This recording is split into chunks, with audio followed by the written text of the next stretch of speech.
Bonsoir, je suis avec Wilfried Granier. Bonsoir Wilfried et Sébastien Tricot. Wilfried, vous êtes CEO de Superprof et Sébastien, vous êtes cofondateur de Voyage Privé. Et tous les deux, vous êtes les parrains de cette 12e édition de AlternUp. Alors d'abord, pour ceux qui ne vous connaissent pas, peut-être qu'il y en a encore, est-ce que vous pouvez rapidement présenter votre société? Et puis ma deuxième question après, ce sera pourquoi est-ce que vous avez accepté de devenir parrain de cette édition? Alors, moi, je m'appelle Wilfried Granier, je suis l'heureux fondateur de Superprof. Superprof, grande communauté de professeurs, les meilleurs professeurs du monde, et présent dans 65 pays.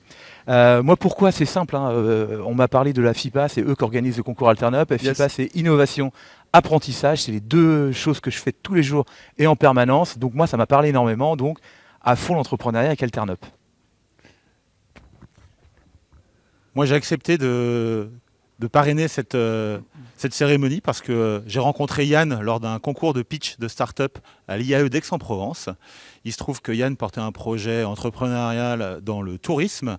Et donc, en tant que fondateur et cofondateur de voyageprivé.com, qui est l'une des grandes agences de voyage en ligne en Europe, je ne pouvais pas ne pas regarder un jeune entrepreneur qui s'occupe de vouloir apporter quelque chose dans le travel. Je ne pouvais pas dire non, et donc je suis très heureux d'être ici et de faire la connaissance de Wilfried. Alors, je rappelle, Sébastien, donc, que vous êtes le fondateur de Voyage Privé. Et quand vous parlez de Yann, Yann, c'est un alternant qui est là dans les tribunes et qui attend peut-être d'être lauréat et de toucher un coup de pouce d'AlternUp, c'est ça? Tout à fait, je crois que je suis aussi stressé que lui parce que j'ai envie que Yann effectivement puisse partir avec un prix et puis surtout qu'on parle un peu plus de tourisme et de cette industrie chez les jeunes et chez les créateurs d'entreprises. Très bien. Vous êtes un peu des modèles pour cette jeune génération parce que vous êtes deux entrepreneurs qui vous avez réussi. Quels conseils est-ce que vous pouvez leur donner?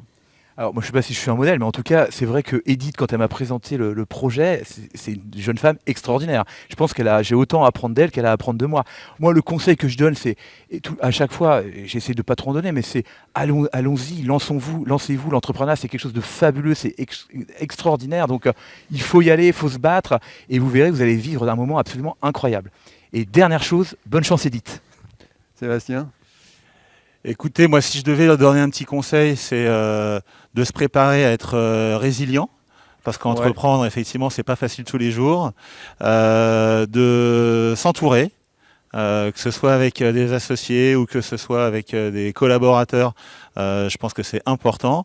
Et puis la troisième fois, c'est de ne pas tomber dans le piège de vouloir lever des fonds à tout prix. Voilà, je crois que c'est pas forcément une bonne idée, malgré toute la pub qu'on peut y faire. Donc, essayez d'être indépendant si vous le pouvez. Merci beaucoup. Bonne soirée. Merci.